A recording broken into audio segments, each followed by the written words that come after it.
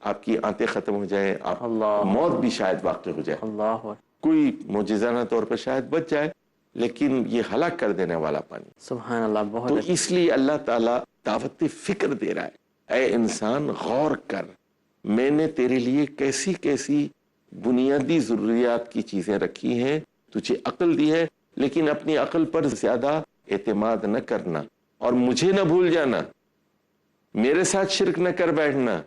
یعنی یہاں بات کو ذرا سمجھیے, کئی خداؤں نے مل کر پانی نہیں بنایا, کئی خداؤں نے مل کر انسانوں کو نہیں بنایا, کئی خداؤں نے مل کر یہ زمین آسمان کو پیدا نہیں کیا, کئی خداؤں نے مل کر سورج کا چراغ نہیں جلایا. یہ ایک ہی ہستی ہے جو سارا انتظام کر رہی ہے اور ساری چیزوں کا پیدا کرنے والی, صحیح طریقے سے چلا رہی ہے. جیسے کہ اگلی آیت میں ہے کہ اگر ہم اس پانی کو کڑوا کر دیں تو تم کوئی سے فائدہ نہیں اٹھا سکتے, یہ بالکل تمہارے کسی کام کا نہیں یعنی ہوگا. اجاج کا مطلب وہی ہے, کھارا کر دیا جائے. جی اگر ہم اس کو اجاج بنا دیں, جی. اور یہی بات وہاں بھی کہی گئی, کہاں سورہ ملک کی آخری آیت میں, کہ اگر ہم اس پانی کو زمین کے اندر دھسا دیں, فَمَن يَأْتِيكُم بِمَاءٍ مَّعِينٍ, صاف شفاف نتھرا ہوا پانی کون لا سکتا ہے؟ کون سا خدا ہے؟ محمد صلی اللہ علیہ وسلم اللہ کے نبی ہیں, خدا نہیں ہے. محمد صلی اللہ علیہ وسلم بھی اگر پانی زمین میں دھس جائے واپس نہیں لا سکتے. کوئی عیسیٰ علیہ السلام, کوئی موسیٰ علیہ السلام, کوئی ابراہیم علیہ السلام, اللہ کے انبیاء بھی یہ کام نہیں کر سکتے. وہ ایک ہی ہے, ایک پیدا کرنے والا. تو اسلام کی جو اصل دعوت یہاں پیش کی جا رہی ہے وہ توحید کی دعوت ہے, وہ آخرت کی دعوت ہے. اور یہ نہ سمجھنا کہ یہ دنیا ایسے ہی ختم ہو جائے گی, نہیں, تمہیں اپنے اعمال کا جواب دینا ہے. جواب دینا ایک دن ہوگا جب وہ واقعہ پیش آ گیا, اذا وقعت الواقعہ.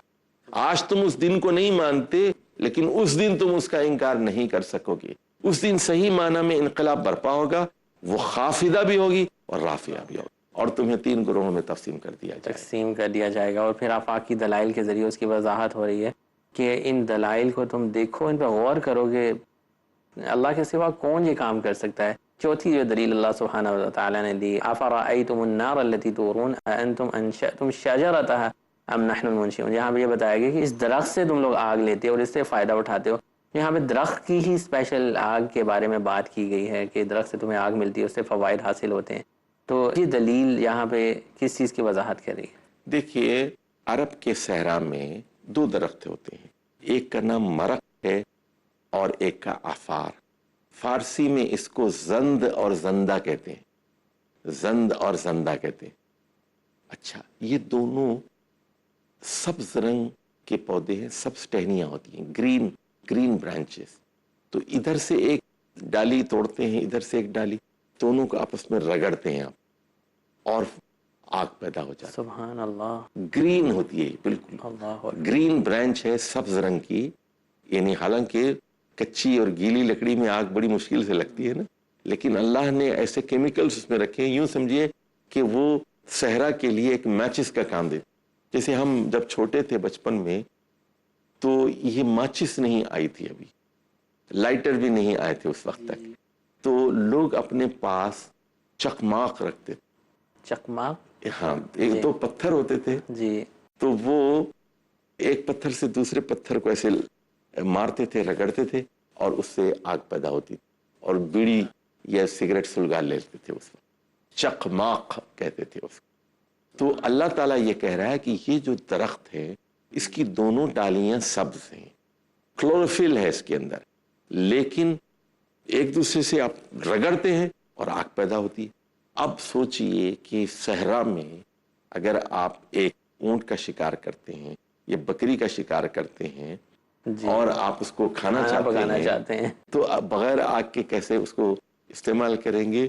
تو یہ مسافروں کے لیے ایک بہت بڑی نعمت ہے. تو عربوں کا خاص طور پر خیال کرتے ہوئے, چونکہ قرآن مجید کے اولین مخاطب وہ تھے, سرائی باشندے تھے, اور ان کو پہلے مسلمان کیا گیا عربوں کو, اور پھر وہاں سے پوری دنیا کے اندر اسلام کو پھیلایا. سبحان اللہ. بہت خوبصورتی نظر آ رہی ہے ایک فلو کے اندر کہ 4 دلائل دینے کے بعد اللہ سبحانہ و تعالیٰ نے جہاں پہ کنکلوژن کیا ہے وہ اتنا زبردست جملہ ہے, اس میں اتنی ڈیپتھ ہے کہ ساری وضاحت پوری پچھلی بات کی ہو جاتی ہے. فسبح بسم ربک العظیم, ناظرین، یہاں پہ گفتگو کا اختتام ہوا کہ اللہ سبحانہ و تعالی رب ہے، اور اس کا مطلب یہ نہیں کہ اللہ سبحانہ و تعالی تخلیق کرنے کے بعد اللہ نے اپنی مخلوق کو چھوڑ دیا، بلکہ اللہ سبحانہ و تعالی نے مخلوق کو پیدا کرنے کے بعد ان کی تمام ضرورتوں کا خیال رکھا، اور ہماری ہر ایک چیز جو ہے وہ اللہ سبحانہ و تعالی پوری کر رہا ہے۔ اللہ سبحانہ و تعالی کے ہاتھ میں کنٹرول ہے کہ کس کو کون سی چیز کب اور کس وقت ملنی چاہیے۔ تو یہی لفظ رب کا مطلب بنتا ہے میرے خیال سے شیخ صاحب۔ اسی گفتگو کو سورہ واقعہ کی ہم تفسیر ایک نئے اور دلچسپ انداز میں پڑھ رہے ہیں، سمجھ رہے ہیں شیخ صاحب سے۔ اس چیز کو ہم کنٹینیو رکھیں گے اگلے پروگرام میں بھی۔ تب تک کے لیے اپنا خیال رکھیے گا۔ السلام علیکم ورحمۃ اللہ وبرکاتہ۔